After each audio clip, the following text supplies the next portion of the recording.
Chères Nemouriennes, chers Nemouriens, en ce 1er janvier, je tiens à vous souhaiter une excellente année 2024.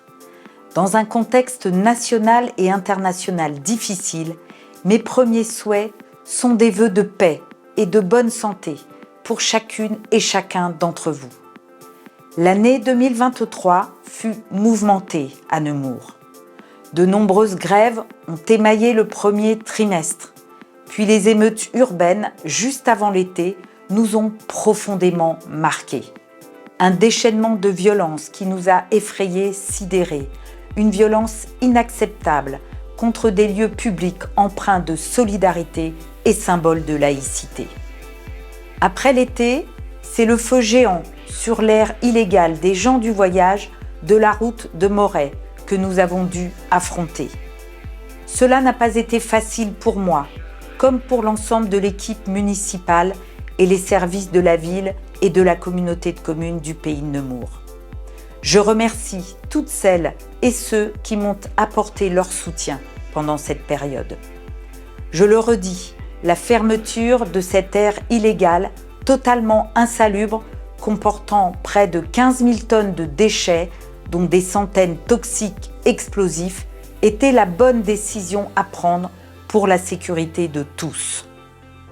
Nous travaillons activement avec la communauté de communes pour créer les terrains familiaux inscrits au schéma départemental des gens du voyage et nous continuons par ailleurs de suivre les familles qui vivaient sur ce site.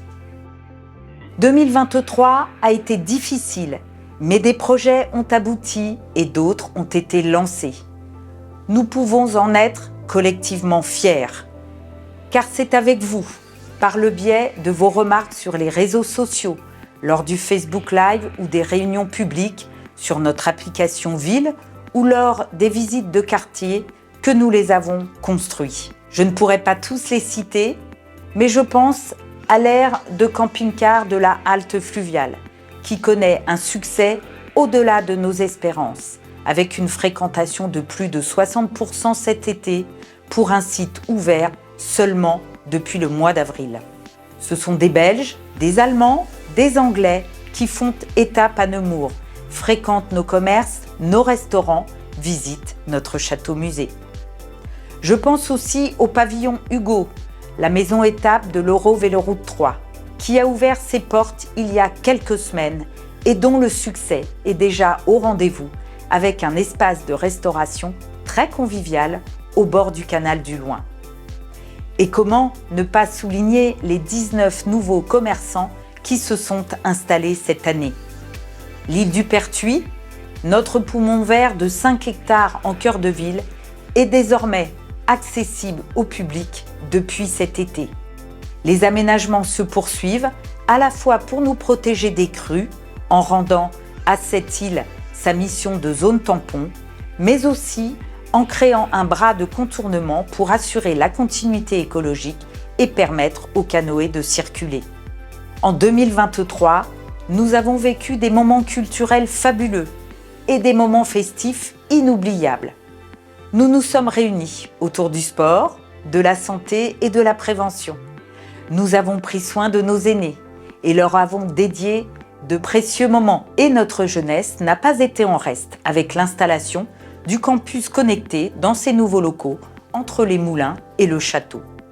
Et cette année se termine en beauté avec l'obtention de notre 2e fleur au concours national des villes fleuries.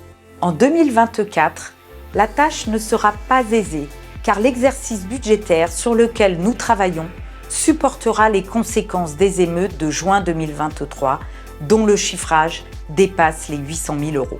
Malgré cela, nous nous sommes fixés 3 grands axes prioritaires. La transition écologique, en changeant l'ensemble des fenêtres de l'hôtel de ville pour rendre ce bâtiment moins énergivore, en poursuivant l'aménagement et la création de voies et de pistes cyclables, en remplaçant notre éclairage public par du LED dans les différents quartiers. Le programme Cœur de Ville, avec la création d'une crêperie, dont la terrasse aura une vue imprenable sur le château, avec la réhabilitation de notre nouvelle boutique éphémère rue Gauthier 1er et bien évidemment la poursuite de l'aménagement des espaces publics. Le patrimoine bâti et la voirie, avec la seconde phase du programme de restauration de l'église Saint-Jean-Baptiste, la rénovation des trottoirs de la rue des Hauteurs du Loing ou encore l'extension de la vidéoprotection et du columbarium. Chères Nemouriennes, chers Nemouriens, de beaux défis s'annoncent devant nous. Je me réjouis de les relever à vos côtés. En 2024, je resterai attentive et disponible pour répondre à vos besoins et faire de Nemours une ville toujours plus belle, plus sûre et plus attractive. Très belle année 2024 à toutes et à tous!